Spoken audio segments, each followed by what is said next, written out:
Dear colleagues, dear Chairman, first of all, thank you very much for the kind invitation. It's a great pleasure to be today here. So if we were talking previously together with Professor Marco Metra about very clear evidence and a very clear algorithm regarding heart failure with reduced ejection fraction that you can see once again on the left of the slides, now we will go through something which is a little bit less clear, and it's heart failure with preserved ejection fraction. Till few weeks ago, the evidence on PEF, treatments of PEF, was summarized in these slides as H0. But after the presentation of the Emperor Preserved trial, at least we know now that there is a drug which improves outcome in that setting, and Professor Anker will talk more in detail regarding that later. So let's summarize in a slide the current evidence on HFpEF beyond what I say regarding the Emperor Preserved trial. So we have the PEP-CHF trial where perindopril was compared to placebo, so a trial on ACE inhibitors, and as you can see, perindopril did not reduce the primary outcome of the trial. On the right, you see the sham preserved trial where candesartan was compared to placebo. And once again, there was no statistically significant reduction of the primary outcome of the trial, although candesartan was shown to reduce the risk of first heart failure hospitalization in a statistically significant fashion. Then we see the I-preserved trial where irbesartan and other ARB could not significantly reduce the risk of the primary outcome of the trial, mortality, morbidity. And then we see on the right the top cut trial, which was very much discussed in the past, where spironolactone did not reduce the primary outcome of the trial, although reduced the risk of heart failure hospitalization. And we will talk about this a little bit more in detail later. So if we can summarize nowadays the challenges in heart failure, we see basically three different scenarios. On the left, you can see HFrEF.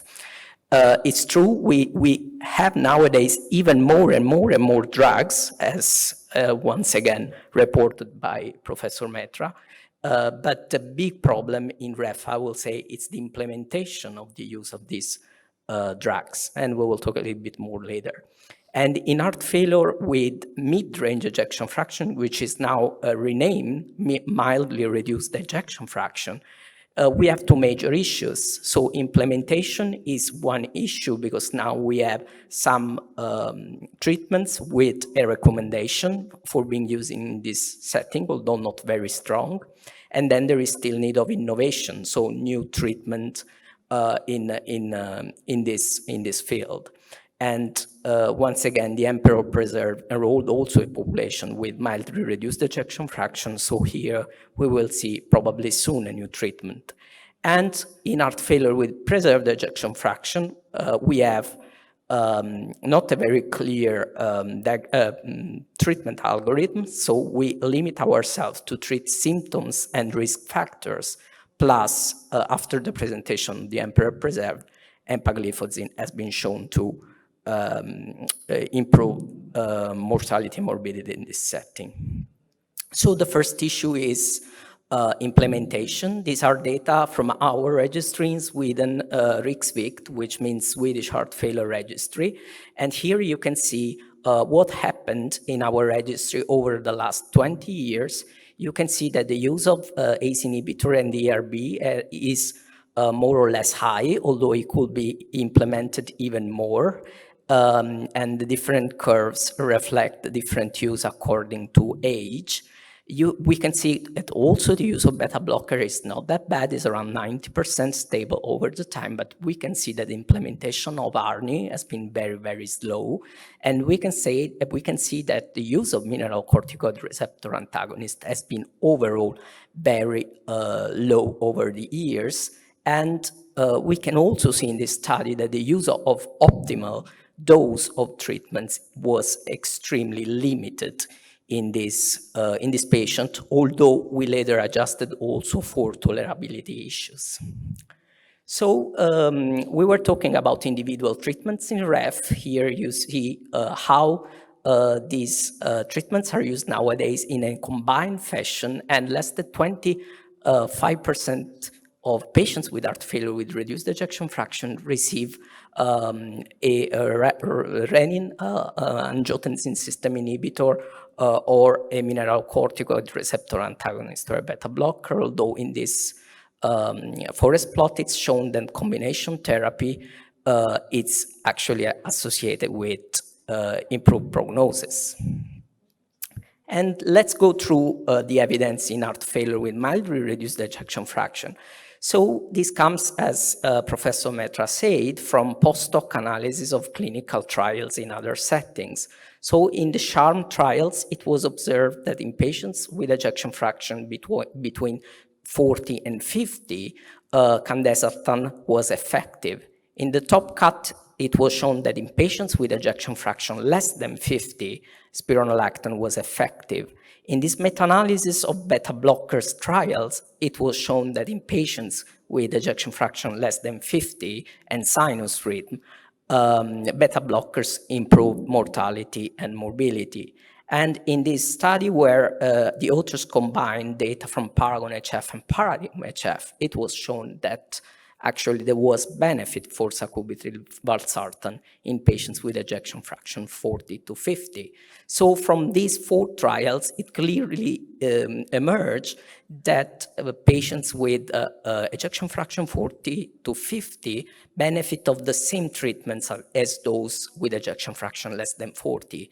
And that's why heart failure with mid-range ejection fraction has been renamed heart failure with mildly reduced ejection fraction, since the treatment effect in MREF and REF is very similar.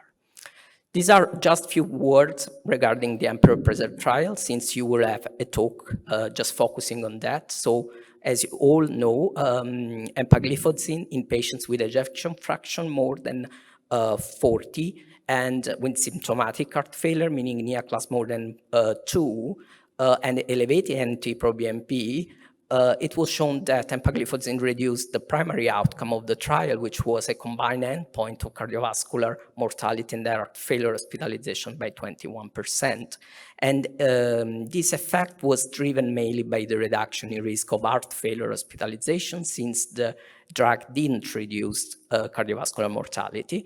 And the effect of the drug on the primary outcome of the trial was consistent in patients with and without diabetes and with different ranges of ejection fraction.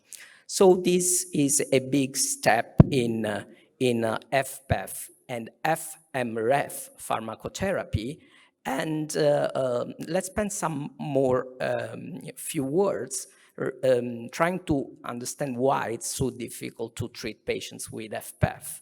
So as you can see in this review that we published recently on Nature, basically patients with HFpEF are very different compared with those with MREF and REF, and they do have a much higher comorbidity burden. So in this very important study, which was published on Circulation in 2015, it was shown how patients with HFpEF are very much heterogeneous. So this was a clustering study, and the different color represent different profile of patients. So the concept was, if patients are so different, how it's possible to find one treatment which fits all the different phenotypes. The Emperor Preserve demonstrated that it was possible, but this opens up to other questions. So probably beyond finding a drug, sorry, I cannot go back. Beyond finding a drug which fits all the needs of the different patients, the important thing is to identify the different phenotypes and profiles of patients with HFpEF and trying to target, as for treatment, symptoms and the underlying, sorry, there is a problem with slide, underlying conditions. So at the moment, in the current recommendation from the European guidelines, we can see that there is recommendation 1C to treat symptoms in patients with HFpEF using diuretics. That's the only strong recommendation we have in patients with HFpEF. But patients with HFpEF has many different comorbidities. So the important thing is to try to identify the different phenotypes and try to treat the underlying conditions. So for example, in patients with ischemic heart disease, it will be very important to target this phenotype and work on revascularization and treating coronary artery disease. In those with arterial hypertension, the very important thing will be to treat this comorbidity, as well as those in with renal dysfunction. It will be important to use, for example, ultrafiltration or any, nowadays we know that SGLT2 inhibitors work also in this setting. So the important thing is to try to identify the different combination of clinical phenotypes to target congestion, chronotropic incompetence, whether patients have pulmonary hypertension or no, if they need exercise training for improving their training tolerance, and target also comorbidity like anemia and iron deficiency, and identify those patients who might need to use IV iron, or to target the underlying cardiomyopathies, which could lead to HFpEF. And nowadays, we have some treatments for amyloidosis and hypertrophic cardiomyopathy. From the clinical trials, we know that sacubitril/valsartan may be effective in patients with mildly reduced ejection fraction and with ejection fraction less than 55%.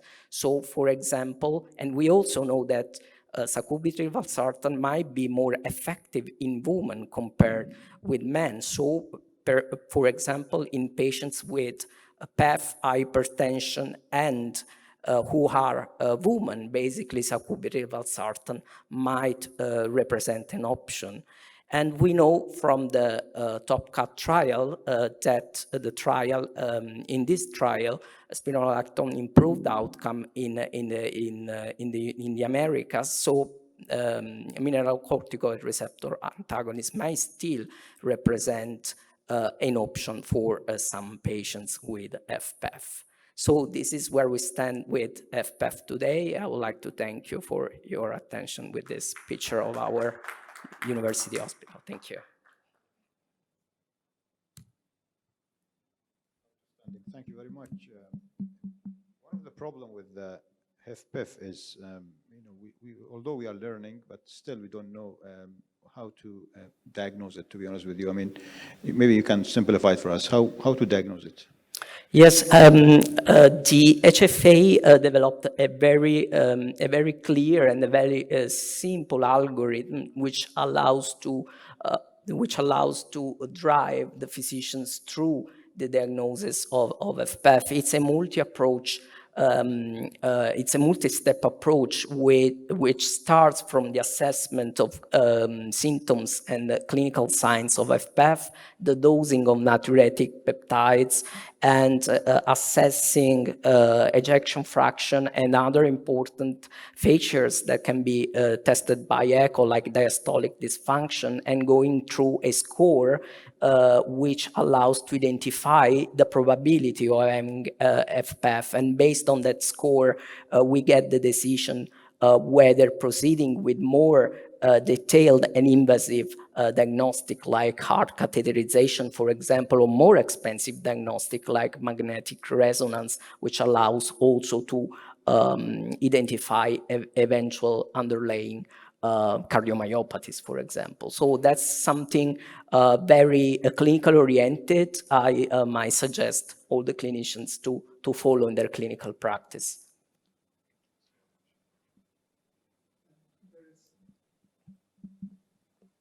There's another question that relates more to the previous talk. Why, contrary to the Americans' recommendation, ARNI are not class 1A in the ESC guidelines? It's ARNI and not? The class 1A. It's ARNI rather than which other? Compared to the American guidelines, where they are class 1A. Why ARNI are class? Yes. Yeah, but in HFrEF, you mean? No. That was for PEF. Well, no, that was in REF. So it's I can answer that. Oh no, Because- Yeah, Yep. please. And no, the reason was that usually we used the criteria of having 2 trials in order to have a 1A recommendations. And there, at the moment in HFrEF, there is only 1 trial that is paradigm HF that has shown efficacy. So by definition, by the standard definition is 1B. So of course, there can be differences on how different societies evaluate different trials, but we have clear rules, and that is why it was 1B. And Savarese is not in PEF because the only evidence at the moment available on the field is a subgroup analysis of 1 trial. That's definitely not enough for a strong recommendation in PEF. Great, thank you very much. Any question from you guys? Any burning? Sharif, just quick. I will ask you a practical question, because the problem in HFpEF that if somebody obese female, hypertensive, and with for sure diastolic dysfunction, 100% for them they will have dyspnea, shortness of breath. 100% they will have shortness of breath. If you see obese female with diastolic dysfunction and hypertension, so should we consider all of this as HFpEF and we start to treat them as a heart failure patient? I think that's inherent to the diagnosis of the disease. So as I was saying previously, in this case, I think it's very important, first of all, the assessment of NT-proBNP, in particular in the patient you are describing. If NT-proB is high, it might be very suggestive of HFpEF, because in obese patients, usually NT-proBNP is lower, for example, and that might help a lot. But I agree with you, it's not an easy diagnosis, but it has been shown by several analyses that actually the HFpEF score produced by the HFA actually is very good to identify a high probability of disease and select those patients who should be investigated a little bit more. So that's definitely the first thing to do. Great, thank you very much.